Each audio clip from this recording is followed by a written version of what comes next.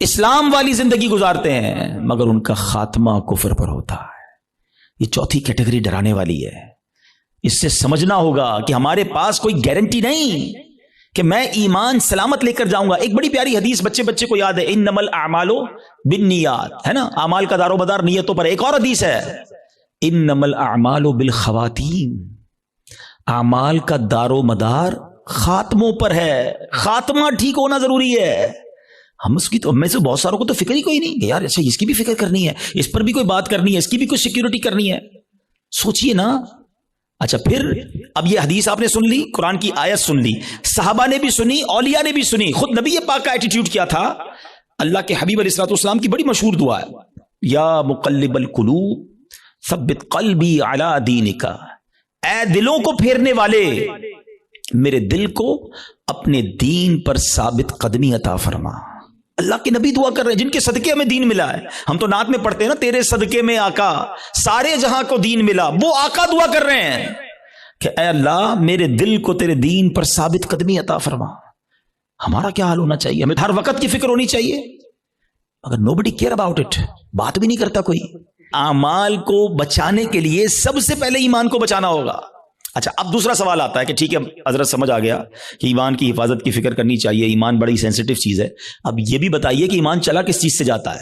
ہاں یہ اہم کوسچن ہے کہ ایمان سے بندہ خارج کیسے ہو سکتا ہے. اچھا پھر شیطان ہے نا, ابھی بھی ہو سکتا ہے کسی کے ذہن میں یہ بات ڈال رہا ہوگا, یار کیسی عجیب سی بات کر رہے ہیں مولانا صاحب, 50 سال کا تو ہو گیا, 60 سال کا ہو گیا, ساری زندگی کلمہ پڑھا اور اب ایمان سے بھی جا سکتا ہوں.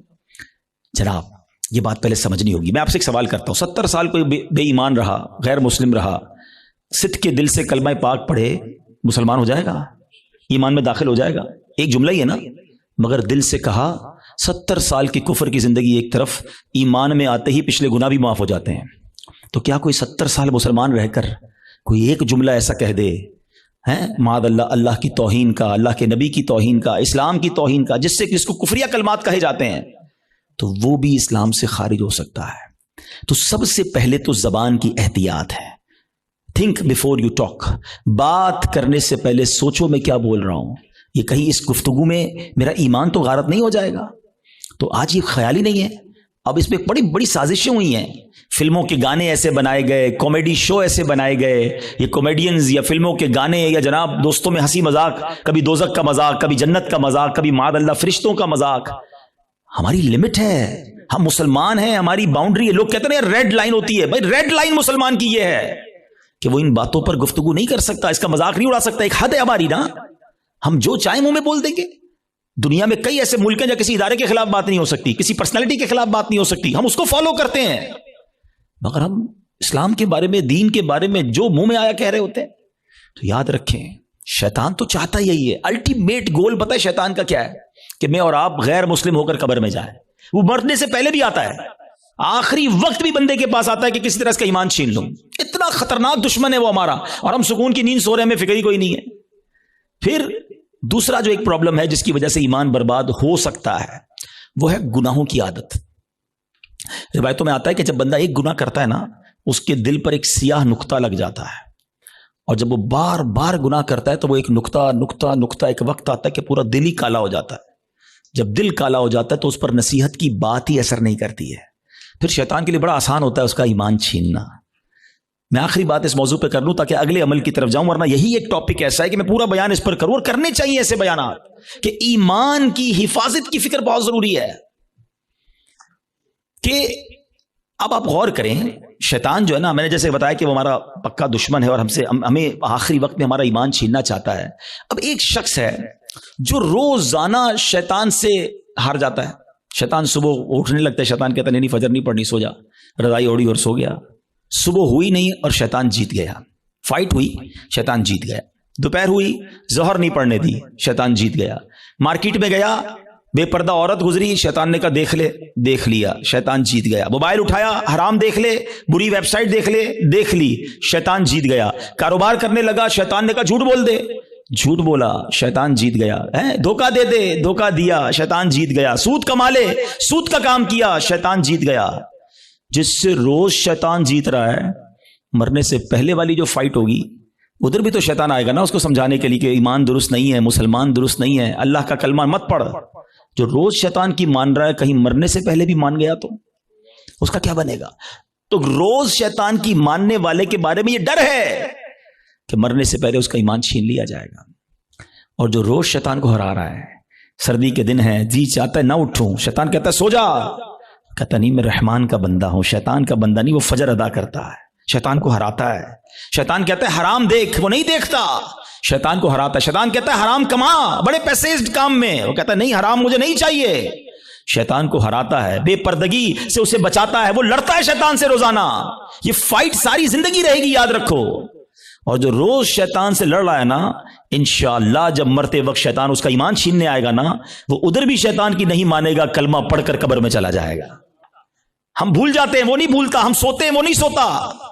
وہ جاگ رہا ہے، وہ ہم پر حملے کر رہا ہے، باریک حملے کرتا ہے. تو پہلی بات آج سمجھ جاؤ کہ ایمان سلامت لے کر قبر میں جانا یہ ہمارا الٹیمیٹ ٹارگٹ ہونا چاہیے ایٹ اینی کاسٹ. اگر ایمان میرے ہاتھ میں نہیں رہا تو میں تو گیا نا. تو ہمیں اس کی فکر بھی کرنی ہے، اس کے لیے دعائیں بھی کرنی ہیں. ہماری نمازوں میں، ہماری دعاؤں میں یہ شامل ہونا چاہیے. آپ بزرگوں کی دعائیں تو پڑھیں نا، نبی پاک کی دعائیں پڑھیں. ایمان کی سلامتی کا وہاں آپ کو ذکر ملے گا، ایمان کی حفاظت کا ذکر ملے گا. ہماری دعا کیا ہے؟ یا اللہ کاروبار میں برکت دے دے، صحت میں برکت دے دے، بڑا بنگلہ مل جائے، نوکری مل جائے. میں نہیں کہتا اللہ سے مت مانگو، اللہ کے سوا کس سے مانگیں گے؟ مگر آخرت بھی تو مانگو نا. قرآنی دعاؤں کو پڑھیں، اللہم ربنا آتنا فی الدنیا حسنہ، مگر فوراً کیا ہے؟ وفی الآخرۃ حسنہ. پھر آگے وقنا عذاب النار، اب میں عذاب جہنم سے بھی بچا. تو اللہ کرے کہ ہم اپنے ایمان کی حفاظت کی فکر کرنے والے بن جائیں. ایک اور عمل، اللہ اکبر، وہ اتنا عام ہو گیا ہے کہ جس کی وجہ سے بھی اعمال برباد ہوتے ہیں. اور وہ عمل کیا ہے؟ حدیث پاک سناتا ہوں. اللہ کے حبیب علیہ الصلوۃ والسلام فرماتے ہیں، اور وہ عمل یہ ہے کہ بندہ کسی سے حسد کرے. اچھا، حسد نیکیوں کے ساتھ پتہ کیا کرتا ہے؟ نبی پاک فرماتے ہیں ایاکم والحسد فإن الحسد یأکل الحسنات کما تأکل النار الحطب. اللہ کے حبیب فرماتے ہیں حسد سے بچو، وہ نیکیوں کو اس طرح کھا جاتا ہے جیسے آگ خشک لکڑی کو کھا جاتی ہے. اب میں مثال دیتا ہوں. آپ نے لکڑی جلائی اور آگ جلائی اس پر، تھوڑی دیر بعد لکڑی کا کیا حال ہوگا؟ ختم نا، خاک ہو جائے گی. یہ پتہ کیا کرتے ہیں جو حسد کرنے والے ہوتے ہیں؟ سارا دن نمازیں پڑھی، روزے رکھے، صدقے کیے، رات آئی آگ لگائی اور سارے اعمال برباد کر دیے. یہ نیکیوں کو برباد کرنے والا کام ہے. اور حسد، اللہ اکبر، آج اتنا عام ہو چکا ہے. ہر دوسرے آدمی کو دوسرے سے حسد ہے، بلکہ بھائی کو بھائی سے حسد، بہن کو بہن سے حسد ہو گیا ہے. نبی پاک علیہ الصلوۃ والسلام فرماتے ہیں حسد سے بچو، کیونکہ حسد ایمان کو مونڈ دینے والا کام ہے. ایک اور حدیث پاک میں آتا ہے حسد ایمان کو ایسے برباد کرتا ہے. حدیث پاک کا مضمون ہے جیسے سرکہ ایلوا شہد کو برباد کر دیتا ہے. اب سرکے کو شہد میں ڈالے، شہد کا کیا حال ہوگا؟ فرمایا یہ ایمان برباد کرنے والی بیماری ہے. مگر آج کوئی کسی کو خوشحال دیکھنے کے لیے تیار ہی نہیں ہے. اچھا، بعض اوقات پتہ کیا ہوتا ہے جب اس طرح کے بیان ہوتے ہیں، میں نے کہا نا یہ لڑائی جاری رہے گی. اس بیان کے دوران بھی شیطان ساتھ چل رہا ہوگا. کسی کے ذہن میں سوال کر رہا ہوگا یار مولانا صاحب بات تو ٹھیک کر رہے ہیں مگر میں تو حسد نہیں کرتا. وہ آپ کو یہ سب کلیریفائی کر رہا ہے کہ بات ٹھیک ہے مگر میں تو حسد نہیں کرتا. نہیں، ایسے نہیں شیطان کو حملہ کرنے دیں گے. آج مقابلہ کریں گے انشاءاللہ. ٹھیک ہے، اب میں آپ کو کچھ سمٹمز بتاتا ہوں، کچھ نشانیاں بتاتا ہوں کہ جس کی وجہ سے آپ کو یہ ریئلائز ہوگا کہ میں حسد کرتا ہوں کہ نہیں کرتا. پہلے تو حسد کی تعریف کیا ہے یہ سمجھ لو. حسد کی تعریف یہ ہے، the definition of jealousy، کہ اگر کسی شخص کو کوئی نعمت ملے تو میرا دل یہ چاہے کہ یہ نعمت چھن کر مجھے مل جائے یا کم از کم اس کی برباد ہو جائے. یہ حسد ہے، یہ جہنم میں لے جانے والا کام ہے، حرام. حسد کی ایک جائز صورت بھی ہے، اس کو حسد نہیں کہتے، اس کو ہماری اردو زبان میں رشک کہتے ہیں، عربی میں غبطہ کہتے ہیں. وہ کیا ہے کہ جب کسی کو نعمت ملے تو بندہ کہے اللہ اس کو دیے مجھے بھی دے دے. اس پہ کوئی حرج نہیں ہے، یہ اچھی بات ہے، اس میں جائز ہی ہے. لیکن جو دوسری والی سائیڈ ہے وہ بہت زیادہ بڑھ گئی ہے. ٹھیک ہے، پہلے تعریف پتہ چل گئی. اب کچھ نشانیاں بتاتا ہوں، چیک کر لیتے ہیں. اگر ٹھیک ہے میرے اندر نہیں تو پھر صحیح ہے، پھر تو اللہ کا شکر ہے میرا دل صاف ہے. اگر گڑبڑ ہے تو پھر علاج بھی بتاؤں گا. اب پہلے تو لیبارٹری ٹیسٹ کر لیتے ہیں ایک دوسرے کا. چیک کیجئے آپ کی لائف میں کوئی ایسا ہے. اچھا، یہ ایک اور پہلے بات بتا دوں، حسد جو ہے نا ہوتا ہی اس سے جس کو ہم جانتے ہیں، جس سے تعلق ہوتا ہے. جس سے تعلق نہیں اس سے حسد نہیں ہوتا. ہمیں فیصلہ آباد میں رہ کر برازیل کے کسی شخص سے حسد نہیں ہو سکتا، ہم جانتے ہی نہیں اس کو، پتہ نہیں کیا کر رہا ہے. حسد کس سے ہوگا؟ یا تو کسی دوست سے ہوگا، یا کسی رشتہ دار سے ہوگا، یا اپنی فیلڈ کے کسی بندے سے ہوگا. آپ کاروبار کرتے نا، کسی کاروباری اپنے کسی کاروباری سے ہو جائے گا، اپنے کسی رشتہ دار سے ہو جائے گا، اپنے کسی دوست سے، اپنے کسی قریب پڑوسی سے ہو سکتا ہے، جس کے ساتھ آپ کا انٹریکشن ہے نا، اب اس سے حسد کر سکتے ہیں. اب چیک یہ کرنا ہے کہ میں کسی سے حسد کرتا ہوں کہ نہیں. ٹھیک ہے, میں نے آپ کو باؤنڈری بتا دی ہے. اب میرا لیبارٹری ٹیسٹ کہہ لیں, مدنی لیبارٹری ٹیسٹ کرتا ہوں. اب میں آپ کو 2-3 ایگزامپلز بتاتا ہوں. اپنے آپ سے خود ہی سوال کریں, مجھے جواب نہیں دینا, آپ نے اپنے آپ سے ہی سوال کرنا ہے. پہلا سوال, دنیا میں کوئی ایک بندہ ایسا ہے, یا عورت بھی ہو سکتی ہے, رشتہ دار بھی ہو سکتی ہے, کہ یار جب بھی اسے کوئی خوشی ملتی ہے نا, نعمت ملتی ہے, ترقی ملتی ہے, دولت ملتی ہے, شہرت ملتی ہے, تو مجھے پرابلم ہوتا ہے, مجھے مزہ نہیں آتا. پہلا سوال, اپنے دل میں جواب رکھیے گا, مجھے بس بتائیے گا. دوسرا سوال, کوئی ایسا ہے کہ جب اس کی تعریف میرے سامنے ہوتی ہے تو مجھے ذرا بھی مزہ نہیں آتا. میں کہتا ہوں کوئی اور بات کرو نا یار, اس کا ذکر کیوں کر رہے ہو ہیں. ایسا ہوتا ہے نا کبھی کبھی ہمارے سامنے کسی کی تعریف کرتے ہیں, وہ بھائی نہیں یار ان کا کاروبار بہت آگے بڑھ گیا, یار وہ تو بڑے مشہور ہو گئے, ہاں ان کو تو بڑے لوگ عزت دیتے ہیں, یار اس کی بات چھوڑو یار, کوئی اور بات کرو. اگر کوئی ایسا ہے کہ اس کے بارے میں جب مجھ سے کوئی بات کرتا ہے اور یہاں پین فیل ہوتا ہے, میں بات بدلتا ہوں. دس از دا سیکنڈ کوسچن. ٹھیک ہے, یہ دوسرا ٹیسٹ ہے.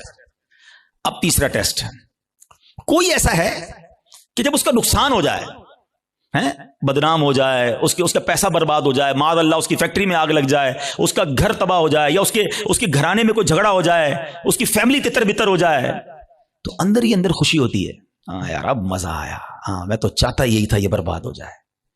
These are the 3 symptoms. یہ 3 سوال ہیں آپ سے, جواب مجھے کوئی نہ دے, اپنے دل سے پوچھو. اگر کسی کے بارے میں ان تینوں میں سے کوئی ایک بھی کیفیت ہے نا, تو پھر حسد اور کس کو کہتے ہیں.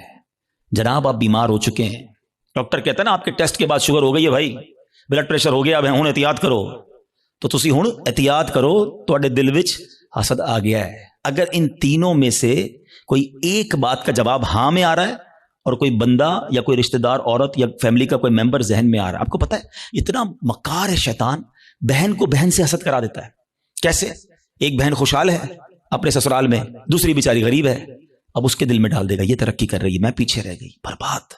نیکیاں اچھا جس سے حسد کر رہے ہیں نا, ہم اس کا بگاڑ کچھ نہیں سکتے. ایک اور بات سن لینا, آج حسد اتنی خطرناک بیماری ہے کہ حسد ہو گیا تو جل خود ہی رہا ہوں میں, اس کا کچھ نہیں بگڑ رہا, وہ ترقی کیے جا رہا ہے, نہ رات کو نیند آ رہی ہے, اسی کے بارے میں سوچی جا رہا ہوں, دل الگ جل رہا ہے. قیامت کی آگ تو الگ ہے, ابھی سے دل جل رہا ہے. یہ اتنی خطرناک بیماری ہے. حسد کے دنیاوی سمٹمز بتاؤں آپ کو. ہمیں بہت سارے لوگ ملتے ہیں, آ کر کان میں کہتے ہیں, کبھی پرچی دیتے ہیں, نیند نہیں آتی, سکون نہیں ہے, میں سوچتا بہت ہوں. جس کو بھی یہ پرابلم ہے نا, چیک کر لے اس نے کسی نہ کسی کا حسد پالا ہوا ہے, کیونکہ وہ ترقی کیے جا رہا ہے, تمہاری نیند اڑتی جا رہی ہے, تم سوچتے ہی اس کے بارے میں ہو. پرابلم ہوتی ہے یار, ایک اور فیکٹری, ایک اور بنگلہ لے لیا, ایک اور کوٹھی لے لی, ایک اور گاڑی لے لی.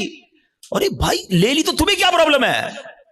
اتنی خطرناک یہ بیماری ہے کہ چین نہیں لینے دیتی بندے کو. یہ سوچئے گا, یعنی اس کے دنیاوی نقصان بھی ہے نا. میں اپنی فیملی سے ڈسٹرب ہو گیا, میں اپنی لائف سے ڈسٹرب ہو گیا, کیونکہ میں نے کسی کا حسد دل میں پال لیا.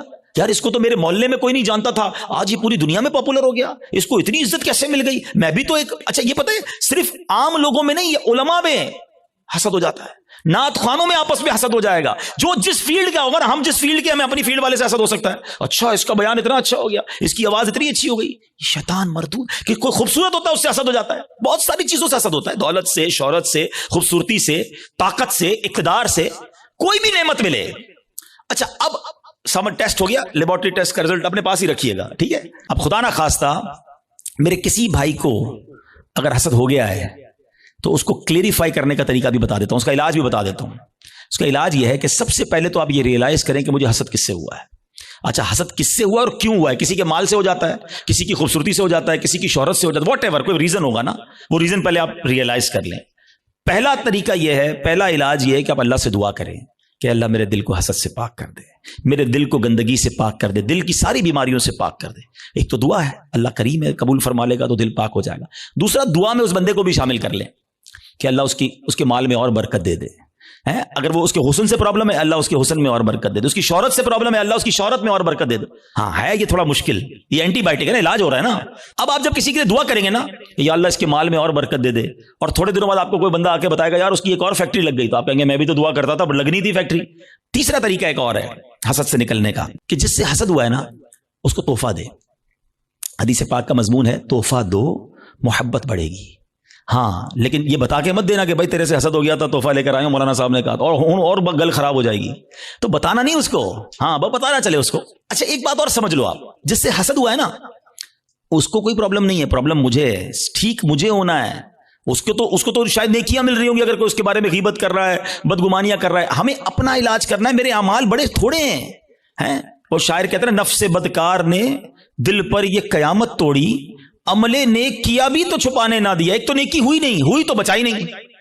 تو دو باتیں ہو گئی آج کے بیان میں، ایمان کی حفاظت اور اپنے آپ کو حسد سے بچانا ہے. ایک اور عمل بڑا خطرناک ہے اور اس کو شرک اصغر کہا گیا، اور وہ بڑا باریک ہے. شیطان کا ایسا خطرناک وار ہے کہ پتہ بھی نہیں چلنے دیتا، اور وہ ہے ریاکاری. اچھا ریاکاری کیا ہے؟ دکھلاوا. بندے کو بڑا جی چاہتا ہے یار میں نیکی کروں نا، پتہ تو چلے میں نے کیا کیا ہے. یار کمال ہے، اتنا اتنا اتنا چندہ دیا اور کوئی اعلان ہی نہیں. اتنے اتنے سجدے کیے، پتہ ہی نہیں کسی کو کہ کمرے کے اندر جا کے کتنے نفل پڑھتا ہوں، تہجد پڑھتا ہوں. تو اب نیکی کر، پہلے تو مشہور تھا نیکی کر دریا میں ڈال، اب تو نیکی کر فیس بک پہ ڈال. ہر چیز سوشل میڈیا پہ ڈالنی ہے. تو یہ جو دل کی چاہت ہے نا اندر سے، یہ سمجھو یہ بڑا باریک وار ہے. اور احادیث میں ریاکاری کے بارے میں اس قدر شدید روایتیں ہیں کہ اللہ کے حبیب علیہ الصلوۃ والسلام فرماتے ہیں کہ جب لوگ اپنے اعمال لے کر آئیں گے نا اللہ کی بارگاہ میں، اگین وہی والی بات، باکس والی بات یاد ہے نا کہ باکس کھولا تو کچھ نہیں. ریاکار جب اللہ کی بارگاہ میں اعمال لے کر آئیں گے تو ریاکاروں سے کہا جائے گا ان کے پاس جاؤ جن کے لیے تم ریاکاری کرتے تھے، انہی سے جا کے اپنا اجر لے لو. اللہ فرمائے گا میرے پاس کچھ بھی نہیں ہے، لوگوں کو دکھانا تھا نا، جاؤ ان سے جا کے لے لو اجر. ہمارا کیا ہوگا اگر ہمارے روزے، ہمارے حج، ہمارے عمرے، ہمارے صدقے اگر یہ کہہ دیا گیا؟ اور یہ اتنا باریک وار ہے شیطان کا کہ پتہ بھی نہیں چلتا، کہیں نہ کہیں بہانے سے ہم سے وہ ریاکاری کراتا ہے. وہ مشہور حدیث آپ نے کئی بار سنی ہوگی کہ قیامت کے دن اللہ کی بارگاہ میں سب سے پہلے ایک شہید کا فیصلہ ہوگا. اس سے کہا جائے گا تو نے کیا کیا؟ اللہ فرمائے گا میں نے تجھے اتنی نعمتیں دی. وہ مانے گا یا اللہ ہاں مجھے نعمتیں ملی. حدیث کا خلاصہ ہے اللہ فرمائے گا تو نے کیا کیا؟ کہا یا اللہ میں نے تیری راہ میں جہاد کیا، لڑتے لڑتے شہید ہو گیا، جان دے دی تیری بارگاہ میں. یعنی آپ سوچو یار جان دینے سے بڑھ کر تو کچھ نہیں ہے نا. مگر اللہ کی طرف سے کیا ارشاد ہوگا؟ تو جھوٹا ہے، تو نے اس لیے یہ عمل کیا کہ تجھے بہادر کہا جائے، مجاہد کہا جائے، تجھے کہہ لیا گیا اے فرشتوں اس کو جہنم میں ڈال دو. شہید جہنم میں. کیوں؟ نیت اللہ کی رضا کی نہیں تھی نا، شہرت کی تھی، لوگوں کو پتا چلے. اب اللہ کی بارگاہ میں ایک سخی لایا جائے گا. اے اللہ کی راہ میں خرچ کرنے والوں غور سے سنو. وہ سخی اللہ کی بارگاہ میں لایا جائے گا. اللہ فرمائے گا میں نے تجھے بہت مال دیا. کہے گا ہاں یا اللہ تو نے مال دیا مگر میں نے تیری راہ میں دل کھول کر خرچ کیا. میں خلاصہ کہہ رہا ہوں میں نے تیری راہ میں دل کھول کر خرچ کیا. ارشاد ہوگا کہ تو جھوٹا ہے، تو نے اس لیے کیا کہ تجھے سخی کہہ لیا جائے. اے فرشتوں اس کو بھی اٹھا کر جہنم میں ڈال دو. دنیا میں سخی مشہور ہو گئے تھے نا، بس اب جہنم میں جاؤ. تیسرا قرآن کا قاری لایا جائے گا، علم سکھانے والا لایا جائے گا. اللہ کہے گا تجھے اتنی نعمتیں دی. وہ کہے گا ہاں مولا نعمتیں ملی، میں تو لوگوں کو علم پڑھاتا تھا، تیرا دین پڑھاتا تھا، قرآن پڑھاتا تھا. فرمایا تو جھوٹا ہے، تو نے اس لیے کیا کہ تجھے عالم کہا جائے، قاری کہا جائے. اے فرشتوں اس کو بھی اٹھا کر جہنم میں ڈال دو. کبھی بھی سیٹسفائی نہ ہوا کریں. Please try to understand. شیطان مردود پہلی کوشش یہ کرتا ہے ہماری نیکیاں نہ ہوں، اور دوسری کوشش یہ کرتا ہے کہ اچھا نیکیاں کر لی نا، اب اس کو نل اینڈ وائڈ کیسے کروں، ڈیلیٹ کیسے کرواؤں، ضائع کیسے کرواؤں. ادھر ہم مار کھا جاتے ہیں، ادھر ہم سوچتے ہی نہیں ہیں. بڑا جی چاہتا ہے لوگوں کو پتا چلے اتنے حج کیے ہیں، اتنے عمرے کیے ہیں. ایکچولی ہماری تو روز لوگوں سے ملاقاتیں ہوتی ہیں نا، معذرت کے ساتھ کسی سے ملنے جاتے ہیں نا، سب جگہ نہیں لیکن کچھ جگہ ایسا ہوتا ہے کہ 15 منٹ کے اندر بندہ اپنی 15 سال کی نیکیاں گنواتا ہے کہ میں نے اتنے حج کیے ہیں، الحمدللہ ہر سال عمرے پہ جاتے ہیں، سرکار نے بڑا کرم کیا ہے، تہجد کی نماز کی بڑی پابندی ہے، تو رجب شعبان کے روزے بھی رکھتا ہوں، تو فلاں علاقے میں بھی ہم غریبوں کی مدد کرتے ہیں، تو فلاں بھی. بندہ کہ آئی صاحب کس نے پوچھا تھا یہ سب آپ سے؟ ہم نے تو طبیعت پوچھی تھی آپ کی، آپ نے طبیعت کے جواب میں پوری لسٹ نکال کے دے دی. اچھا اب ذرا میں چوٹ کرنے کے لیے کہہ رہا ہوں کہ جو بندہ 15 سال پرانا حج یاد رکھے ہوئے ہے، اس کو آج صبح جو جھوٹ بولا ہے وہ یاد ہے؟ تھوڑی دیر پہلے موبائل اٹھا کر حرام دیکھا وہ یاد ہے؟ آدھے گھنٹے پہلے غیبت کی تھی وہ یاد ہے؟ آج دن میں کئی گناہ ہوئے وہ یاد نہیں، اور 20 سال 25 سال پرانی نیکی یاد ہے جو بار بار لوگوں کو بتائی جا رہا ہوں. پوچھے یہ کیوں؟ دیکھیں مجھے بتانے سے مجھے تو کوئی نقصان نہیں ہوا، آپ کا کئی لاس تو نہیں ہو گیا. انما الاعمال بالنیات. اللہ کی بارگاہ میں ہماری نیتیں کیا ہیں؟ ہم سوچیں. تہجد تو اکیلے میں پڑھتا ہے نا بندہ، لیکن کبھی ہم نے پڑھ لی تہجد، اب پیٹ میں درد ہو رہا ہے، سامنے والے کو کیسے بتاؤں کہ تہجد پڑھی ہے؟ بس یار آج بہت تھکا ہوا ہوں. خیریت کیوں تھکے ہوئے حاجی صاحب؟ تو الحمدللہ تہجد میں اٹھ جاتا ہوں نا. اچھا آپ تہجد بھی پڑھتے ہیں؟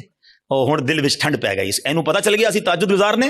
وہ نہیں بلو ٹک آتا ہے واٹس ایپ پہ میسج ریسیو، ہمیں لگتا ہے میری عبادت اس کو ریسیو ہو گئی. اور ساڈے دل وچ ٹھنڈ پی گئی، اور اللہ کے بندے ریسیو بھی ہو گئی، ادھر سے ڈیلیٹ بھی ہو گئی. کیوں بتانا ہے؟ میں جانوں میرا رب جانے. یہ سمجھو بات کو، یہ بڑی باریک شیطان کا وار ہے. مسجد میں چندہ دیں، امام صاحب کو اسپیشل پرچی جاتی ہے، ذرا حاجی صاحب کے لیے اعلان کریں، ذرا کولر لگایا حاجی صاحب نے، مسجد کے پنکھے فلاں حاجی صاحب نے لگائے، قالین فلاں حاجی صاحب نے. کیوں؟ آپ قالین لگا دیں، رب ثواب دینے والا ہے. میں ہر کسی اچھا اب اگین میں دیکھیں ہر اپنے ٹاپک میں شیطان کا ایک وار بھی انکلوڈ کر رہا ہوں. اب شیطان پتہ ہے کیا وار کر رہا ہوگا؟ ہائے ہائے اتنا مردود ہے نا. یہ اس بیان میں بھی ہمیں کوئی اور بندہ یاد دلا رہا ہوگا، یہ عبدالحبیب بھائی صحیح کہہ رہے ہیں، یہ فلاں آدمی ہے نا مسجد میں اعلان کرواتا ہے، وہ فلاں آدمی ہے نا نیکیاں بڑی بتاتا ہے، وہ ہمیں کوئی اور یاد دلا رہا ہوگا. ہمیں اپنے بارے میں فیصلہ نہیں کرنے دے گا. ہمارے پاس کوئی پیرامیٹر نہیں ہے کہ ہم کسی کو ریاکار کہہ سکیں، کیونکہ اگر نیکی کوئی اعلانیہ اس لیے کر رہا ہے کہ لوگوں کو ترغیب ملے تو اس کو ثواب ہے. کیا ہے انما الاعمال بالنیات. میں اپنے دل کو تو چیک کر لوں، ہم اپنے دل کو سب چیک کریں، رائٹ لیفٹ نہیں دیکھنا. کہ میں جب اعلان کرنے کی سوچتا ہوں، میں جب واٹس ایپ یا فیس بک پہ لگاتا ہوں، میں جب دوستوں کو بتاتا ہوں قرآن اتنا پڑھا، تلاوت اتنی کی، بس یار آج آفس میں غریب بندہ آیا تھا بڑا پریشان تھا، میں نے تو یار اس کو فوراً 25,000 روپے دے دیے. یہ کس لیے کہا؟ اگر اچھی نیت ہے تو ٹھیک ہے، ورنہ ہم جانتے ہیں کہ سامنے والا کہ اچھا ماشاءاللہ یار اللہ آپ کو سلامت رکھے. پلیز شیطان کے وار کو سمجھو. میں نے آپ کے سامنے حدیث رکھی ہے کہ شہید جہنم میں جائے گا، وہ شہید جو جہاد کر رہا ہے مگر دکھاوے کے لیے کر رہا ہے، وہ سخی جہنم میں جائے گا جو کروڑوں لاکھوں روپے خرچ کر رہا ہے مگر دکھاوے کے ساتھ کر رہا ہے اللہ کے لیے. ایک چپتا ہوا سوال کر کے اگلے ٹاپک کی طرف جاتا ہوں. اپنے آپ سے میں بھی سوال کرتا ہوں، میں خود اپنے آپ سے بھی سوال کرتا ہوں. میرے اور آپ کے پاس ایسی کتنی نیکیاں ہیں جو فقط میں جانوں اور میرا رب جانے؟ کبھی اکیلے میں سوال کرنا اپنے آپ سے کہ کسی کو نہیں پتا، دنیا میں کسی کو نہیں پتا، بس میں جانوں میرا رب جانے. ثواب تو اسی لینا ہے نا، جنت میں تو اسی نے مجھے داخل کرنا ہے اپنے کرم سے، میں کیوں دنیا والوں کو بتاؤں. اچھا پھر اخلاص، ریاکاری کے اگینسٹ کیا ہے؟ اخلاص. اخلاص کی تعریف پتہ کیا ہے؟ آئے ہائے ہائے علماء بھی کمال کرتے ہیں، ایک جملے میں گلی مکا دیتے ہیں. کہتے ہیں اخلاص کی تعریف یہ ہے جس طرح تم اپنے گناہوں کو چھپاتے ہو نا، اس طرح اپنی نیکیوں کو چھپاؤ. ہم میں سے کوئی چاہتا ہے میری خطائیں پتہ چلیں کہ میں نے کل کیا گناہ کیا، پرسوں کیا کیا؟ نہیں نہیں نہیں، کسی کو میری خطا نہیں پتہ چلنی چاہیے. ہم چھپاتے ہیں مگر نیکیاں سب کو پتہ چلنی چاہیے. سمجھو اس وار کو شیطان کے. تیسرا عمل میں نے بتا دیا آپ کو، ریاکاری. چوتھا عمل جو اس سے ملتا جلتا ہی ہے، وہ بھی اعمال برباد کرنے والا عمل ہے، اور وہ ہے خود پسندی. انسان جو ہے نا اپنے اندر اپنے آپ کو بہت کچھ سمجھنے لگتا ہے. حدیث پاک میں آتا ہے خود پسندی 70 سال کے عمل کو برباد کر دیتی ہے. آئے ہائے میں 70 سال نمازیں پڑھوں، 70 سال روزے رکھوں، صدقے خیرات کروں، اور ایک خود پسندی میرے سارے اعمال برباد کر دے. ایک بزرگ کے بارے میں آتا ہے، اپنے بچے کے ساتھ کہیں سفر پر جا رہے تھے. تو جب سفر پر جا رہے تھے تو سرائے خانہ آیا، رات کو سو گئے قافلے والوں کے ساتھ. باپ بیٹے اٹھے اور تہجد کی نماز پڑھی. جب تہجد پڑھی نا تو بیٹے نے ابو کو کہا ابو یہ کیسے لوگ ہیں، سارے سوئے ہوئے ہیں، کوئی بھی نہیں اٹھا تہجد کے لیے. تو والد نے بیٹے کو بڑا کمال کا جواب دیا کہ بیٹا تو بھی سویا رہتا تو اچھا ہی تھا. سمجھائی بات؟ یہ جملہ بڑا کمال کا ہے. آپ تہجد پڑھ کر دوسروں کو حقیر سمجھنے لگے نا، اور اپنے آپ کو میں نے تہجد پڑھی، دیکھو یار یہ سب سو رہے ہیں. یہی تو خود پسندی ہے کہ اپنے آپ کو کچھ سمجھ رہے ہیں، اس کا اپنا ہی کمال سمجھ رہے ہیں، اللہ کی عطا نہیں سمجھ رہے اسے. خود پسندی نہیں آنی چاہیے. 70 سال کے عمل برباد کرنے والا میں نے عمل آپ کے سامنے رکھا ہے. اب میں آخری بات، ایسے بہت سارے اعمال ہیں لیکن ظاہر ایک بیان میں سارے تو نہیں ڈسکس کر سکوں گا نا. میں کوشش کروں گا یا کوشش کر رہا ہوں کہ وہ اعمال زیادہ ڈسکس کروں جو بہت زیادہ پینیٹریٹ کر گئے، وہ ہمارے درمیان آ چکے ہیں اور ہماری نیکیاں برباد ہو رہی ہیں اس سے. Try to understand, try to secure your good deeds. اچھے اعمال کو بچانے کی فکر کرو نا، ہے ہی تھوڑے، اور وہ بھی برباد ہو گئے تو بنے گا کیا میرا؟ اور اب وہ کیا ہے؟ وہ قرآن کہتا ہے. وہ کیا ہے؟ قرآن کہتا ہے یا ایھا الذین آمنوا لا تبطلوا صدقاتکم بالمن والاذی. اے ایمان والو اپنے صدقے باطل نہ کرو احسان جتا کر اور تکلیف دے کر. یہ بھی بہت بڑا مسئلہ ہے. اول تو کسی کے ساتھ بھلائی کرنی نہیں ہے، اور بھلائی کر لی اب ساری زندگی اسے احسان جتانا ہے. یاد ہے نا میں نے نوکری دلائی تھی، بھول تو نہیں گیا؟ چپل پہن کر آیا تھا میرے پاس، اب گاڑی والا ہو گیا، بھول تو نہیں گیا میرا احسان؟ تیری بہن کی شادی تھی، میں نے اس کا جہیز دلوایا تھا. بڑا آدمی ہو گیا لیکن یاد ہے نا میں نے تیرے کو لون دلوایا تھا. توبہ توبہ توبہ. سوچو کبھی زندگی میں احسان جتانے والے مت بننا. میری اور آپ کی اوقات کیا ہے؟ اگر میں نے کسی کے ساتھ بھلا کیا، میں نے اللہ کی راہ میں خرچ کیا تو یہ رب نے دیا نا. میں خدا کی قسم کئی بار یہ بیانات میں جملہ کہا ہے، کہ یار جب بھی اللہ کی راہ میں دو نا, کسی غریب کی مدد کرو, کسی صدقے کی جگہ پر دو, مسجد میں دو, واٹ ایور, اللہ کی راہ میں خرچ کر کے اللہ کی بارگاہ میں ایک سجدہ بھی کیا کرو. اللہ تیری مہربانی, تو نے دینے والا بنایا, مجھے مانگنے والا نہیں بنایا ہے. آج میرا کوئی ملازم, میرا کوئی غریب رشتہ دار میرے دروازے پر آ کر کہے کہ بھائی جان میری بچی کی شادی ہے اور مجھے فرنیچر چاہیے, ہم احسان جتائیں گے؟ سوچو, میں بھی کسی کے دروازے پر کھڑا ہو سکتا تھا, مجھے آج اللہ نے دیا ہے نا, اگر نہ دیا ہوتا تو میں بھی اپنی بچی کی شادی کے لیے کسی کے دروازے پر کھڑا ہوتا, میں بھی کسی دوست کے پاس جاتا کہ ماں ہاسپٹل میں اور علاج کے پیسے نہیں ہیں.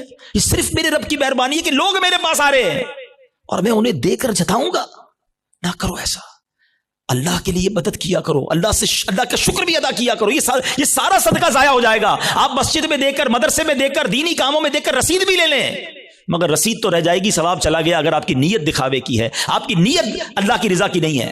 یہ صدقے باطل ہو جائیں گے. قرآن کہتا ہے نا, میں جب بھی یہ بات بیان کرتا ہوں مجھے ایک واقعہ یاد آ جاتا ہے کہ ایک بار میں بزنس مین ہے ان کے گھر گیا, کافی بڑا ان کا بنگلو ہے. ہم بیٹھے تھے تو ان کا ملازم چائے لے کر آیا.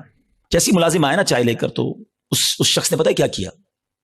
کہتا ہے یہ میرا ملازم ہے, میں نے اس کو گھر بنا کے دیا ہے, اس کی بچی کی شادی کرائی ہے. آپ یقین کریں میں اتنا اندر ہی اندر شرمندہ ہو گیا کہ یار یہ کیوں یہ باتیں مجھے بتا رہا ہے, اس بندے کا کیا حال ہو رہا ہوگا, اور وہ ملازم دل ہی دل میں کتنا رو رہا ہوگا کہ یار صاحب نے ایک بار میری مدد کی ہے, ہر مہمان کو سناتے ہیں. یہ کیوں کرتے ہیں ہم؟ آپ نے کر دیا ٹھیک ہے, آپ دوسروں کو بتا کر اسے ذلیل کریں گے. یہی تو قرآن کہہ رہا ہے کہ اے ایمان والو اپنے صدقے باطل نہ کرو, احسان جتا کر, ایذا پہنچا کر. ہم تکلیف پہنچاتے ہیں بعض اوقات, مدد بھی کرتے ہیں اور اس کو اتنے تانے دیتے ہیں کہ وہ بیچارہ شرم سے پانی پانی ہو جاتا ہے, غریب ہے کر کچھ نہیں سکتا.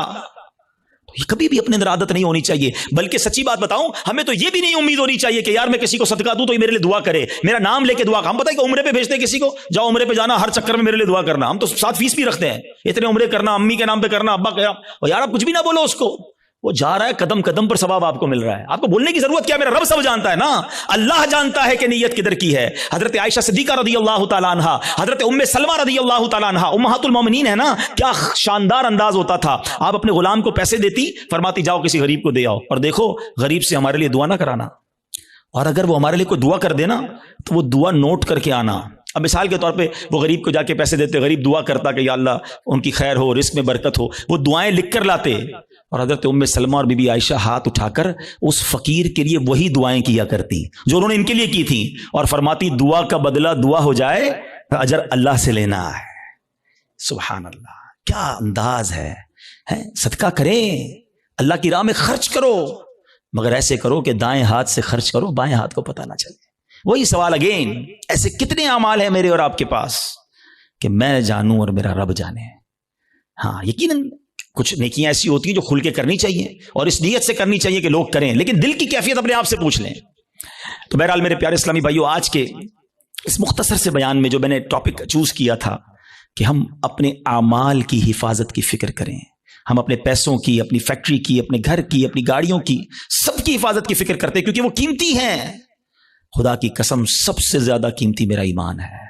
ایمان نہیں تو کچھ نہیں, اور سیکنڈ پھر میرے اعمال ہیں, نیکیاں نہیں ہیں. قیامت کے دن اگر کہہ دیا گیا کہ تمہاری کوئی عبادت قبول نہیں تو پھر ہم کدھر جائیں گے؟ ہمارے بزرگان دین اتنے سینسٹیو تھے اس معاملے میں. ایک بزرگ کے بارے میں آتا ہے, وہ کپڑے سیتے تھے, بہت اچھے کپڑے سیتے تھے. تو وہ مارکیٹ میں جاتے تھے اور جو کپڑے بناتے تھے وہ سیل کرتے تھے. تو وہ ایک بار گئے ایک جگہ پر اور ایک کپڑے کے بڑے ایکسپرٹ تاجر کو انہوں نے اپنا پیس دیا, کڑائی وڑائی کر کے لے گئے تھے. تو اس نے جیسے ہی کپڑا ہاتھ میں لیا نا تو اس نے اس کے عیب نکالنا شروع کیے, اسٹچنگ ٹھیک نہیں ہے, کلر کمبینیشن ٹھیک نہیں ہے, فلاں چیز غلط ہے. تو وہ بزرگ رونے لگے. تو وہ تاجر کہتا ہے اب روئے نا, میں لے لیتا ہوں, پرچیز کر لیتا ہوں, اب رو کیوں رہے ہیں؟ کہتے ہیں میں اس لیے نہیں رو رہا تمہیں میرے کپڑا میں عیب نکالیں. میں یہ سوچ رہا ہوں کہ میں نے یہ کپڑا اپنے ہوش کے مطابق, اپنی خیال کے مطابق بالکل صحیح سیا تھا, مگر جب یہ کپڑا کسی ایکسپرٹ کے ہاتھ میں آیا تو اس کو میرے عیب پتہ چل گئے. میں نے اپنی سوچ سے نمازیں ٹھیک پڑھی ہیں, اپنے حساب سے صدقے ٹھیک کیے ہیں, میں نے عمرے اور حج ٹھیک کیے ہیں, لیکن قیامت کے دن جب یہ اعمال اللہ کی بارگاہ میں پیش ہوں گے اور ادھر سے کہہ دیا گیا تیرے سجدوں میں اخلاص نہیں ہے, تیرے صدقوں میں اخلاص نہیں ہے, تیری عبادت میں ذوق نہیں ہے, تیری نیتیں اچھی نہیں ہوں گی, تو میرا کیا بنے گا؟ اس طرح وہ سوچتے تھے. کبھی ہم نے نیکی کر کے یہ سوچا کہ یا اللہ نیکی بچی رہے, قبول فرما لے؟ ہم تو نیکی کر کے پھول جاتے ہیں, بھائی میں نمازی, میں حاجی, میں روزہ دار, میں صدقہ دینے والا. نہیں, پلیز سمجھو بات کو.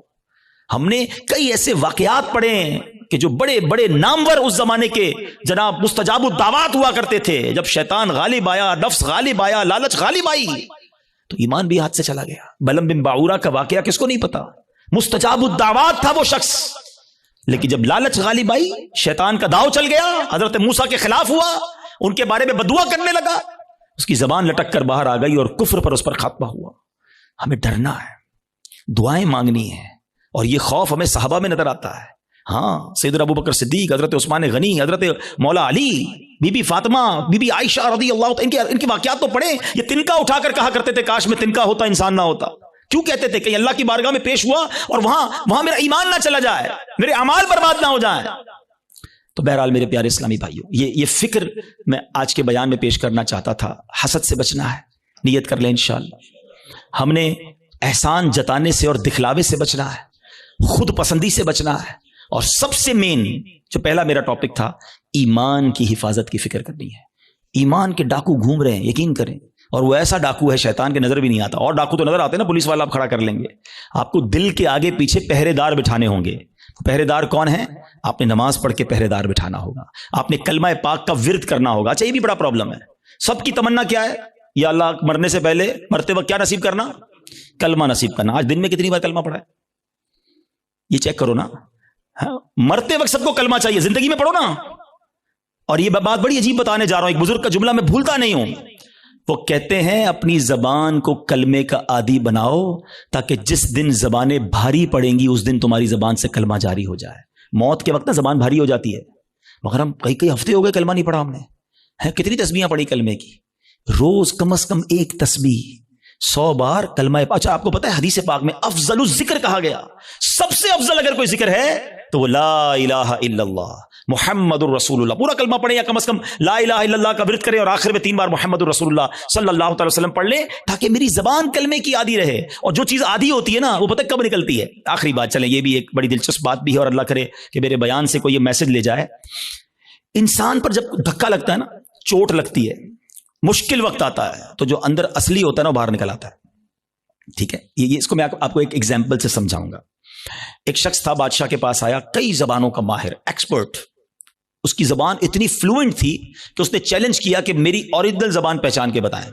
عربی بھی تو انگلش بھی تو اردو بھی تو فرینچ بھی، جس زبان میں بات کریں اس زبان میں وہ جواب دے، بڑی فلوئنٹ جواب دے۔ کوئی نہیں پہچان سکا۔ ایک شخص آیا، کہتا بادشاہ سلامت، مجھے تھوڑا ٹائم دے، میں اس کو پہچان لوں گا۔ کہا کیسے؟ کہا مجھے اس کے ساتھ ہی رکھ دیں اپنے محل میں۔ ان دونوں کو ایک ہی کمرہ دے دیا۔ صبح ہوئی تو وہ بندہ کمرے سے باہر نکلا، جب سیڑھیوں پہ آیا تو پیچھے سے اس نے اسے دھکا دے دیا، وہ لڑکھڑاتا ہوا نیچے گرا، اور اب اس کو برا بھلا کہنا شروع کر دیا، گالیاں نکالنا شروع کر دی۔ کہا بادشاہ سلامت، جس زبان میں گالیاں دے رہے ہیں یہ اس کی اصل زبان ہے۔ جب بندے کو جھٹکا لگتا ہے نا تو اس کا اصل باہر آتا ہے۔ اس کو اور آسان سمجھا دیتا ہوں۔ کوئی سالن لے کر، پیالہ لے کر ہمارے قریب سے گزرے، اس کو ٹھوکر لگے گی تو برتن سے کیا نکلے گا؟ سالن گرے گا نا۔ اور اگر کوئی پانی کا پیالہ لے کے جا رہا ہے، اس کو ٹھوکر لگائیں گے تو کیا گرے گا؟ تو جو ٹھوکر لگتی ہے نا، جو اندر ہوتا ہے نا، وہی باہر نکلتا ہے۔ اچانک بریک لگا، ایکسیڈنٹ ہونے سے بچے آپ، کیا نکلا زبان سے؟ کچھ لوگوں کی زبان سے اس وقت گالی نکلتی ہے، اور کچھ لوگوں کی زبان سے ماشاءاللہ اس وقت بھی یا رسول اللہ نکلتا ہے، لا الہ الا اللہ نکلتا ہے، یا غوث اعظم نکلتا ہے۔ کیوں؟ اندر اچھا بھرا ہوا ہے۔ جب جھٹکا لگانا تو اندر والا باہر آ گیا۔ اور ہم نے دیکھا ہے اس وقت کئی ایسے لوگ ہوتے ہیں جن کی زبان سے اس وقت بھی گالی نکلتی ہے، بری بات نکلتی ہے، ارے تیری تو، کیوں؟ اندر گندا بھرا ہوا ہے۔ اپنے برتن کو صاف رکھنا، موت کے وقت ایک جھٹکا لگنا ہے، اور جب جھٹکا لگے نا تو میری زبان کلمہ پڑھ لے، میری زبان میرے آقا کا نام لے لے، میری زبان درود پاک پڑھ لے۔ اندر اچھا ہونا چاہیے، بری محفلیں چھوڑ دو، برے دوست چھوڑ دو، ورنہ یہ گندگی بھر جائے گی دل میں۔ اور روزانہ کم از کم 100 بار نیت کرو کہ کلمہ پاک پڑھیں گے انشاءاللہ۔ ہاں، ابھی کلمے پڑھتے رہو، تاکہ مشکل وقت جب آئے، جب سکرات کے وقت زبان بھاری ہو جائے تو میری زبان کلمہ پڑھنے والی بن جائے۔ تو انشاءاللہ کلمے کے عادی بن جاؤ، اور ایسے دوستوں سے بچو، ایسی محفلوں سے بچو جہاں کفریہ باتیں کی جاتی ہیں۔ میرے رضا نے تو 100 سال پہلے کہہ دیا تھا کہ سونا جنگل، رات اندھیری، چھائی بدلی کالی ہے، سونے والو جاگتے رہیو، چوروں کی رکھوالی ہے۔ اور چور بھی کیسا ہے شیطان؟ آنکھ سے کاجل صاف چرا لے، یا وہ چور بلا کے ہیں، تیری گٹھڑی تاکی ہے اور تو نے نیند نکالی ہے۔ تیرا ایمان چھیننے آیا ہے اور تو سو رہا ہے، تجھے فکر ہی نہیں۔ تو بہرحال الحمدللہ دعوت اسلامی کے اس پیارے ماحول میں ہمیں ایسی سوچ دی جاتی ہے کہ ہم اپنے اعمال کی حفاظت کی فکر کریں، اپنے ایمان کی حفاظت کی فکر کریں. پہلے تو نیکیاں کرنی ہیں اور ضرور کرنی ہیں، مگر پھر اس کو بچانا ہے، اس کی سیکیورٹی کی فکر کرنی ہے. اور میں نے آج چند باتیں بتائیں. میں آخر میں ایک بک سجیسٹ کرنا چاہوں گا. ایک کتاب ہے جس کتاب سے میں نے آج بیان کیا، یہ بھی مکتبۃ المدینہ کی مہربانی ہے، دعوت اسلامی کی یقین کریں مہربانی ہے. اگر میں آپ کو کہوں یار حدیثیں جمع کرو اور ڈھونڈو اس میں کون کون سی چیزیں جو اعمال برباد کریں گی، ہم کہاں سے ڈھونڈیں گے؟ اللہ کی رحمت سے دعوت اسلامی والوں نے ایک پوری کتاب بنا دی ہے. ساری وہ حدیثیں اور قرآن کی آیتیں جمع کر دیں کہ جس میں نبی پاک نے اور اللہ کے پیارے کلام نے ہمیں بتایا کہ یہ وہ عمل ہے جو تمہاری نیکیاں برباد کر دیں گے. وہ کتاب لیں، اس کو پڑھیں. تو بہرحال آج انشاءاللہ یہ آپ نے اور میں نے عزم کر کے جانا ہے، اب شیطان کو نیکیاں نہیں برباد کرنے دوں گا. ایسے کیسے برباد کر دے؟ تو اتنی مشکل سے نیکی کماؤں اور میری برباد کر دے ایک جھٹکے کے اندر. آپ کے پیسے کو چھین لے کتنا برا لگتا ہے کہ یار میں آج سارا دن محنت کر کے اپنے بچوں کے لیے پیسے کما کے آؤں اور رات کو آؤں اور اپنے پیسوں کو آگ لگا دوں. کوئی نہیں کرنے دے گا. یہ ہم حسد کر کے نیکیوں کو آگ لگا دیتے ہیں. تو انشاءاللہ آج کے بعد اپنی نیکیوں کی حفاظت کریں گے انشاءاللہ. اور نیکیاں بڑھانے اور نیکیوں کی حفاظت کرنے کے لیے اللہ کی رحمت سے دعوت اسلامی کا ماحول آپ کے سامنے ہے. اس ماحول سے وابستہ رہیں، دعوت اسلامی کے اجتماعات میں آتے رہیں، مدنی چینل دیکھتے رہیں، اس طرح کے مزید بیانات سنتے رہیں گے تو انشاءاللہ آپ کو سیکھنے کو ملتا رہے گا انشاءاللہ عز و جل. اور مدنی قافلوں میں بھی سفر کریں. اللہ کریم ہم سب کا جمع ہونا اپنی بارگاہ میں قبول فرمائے.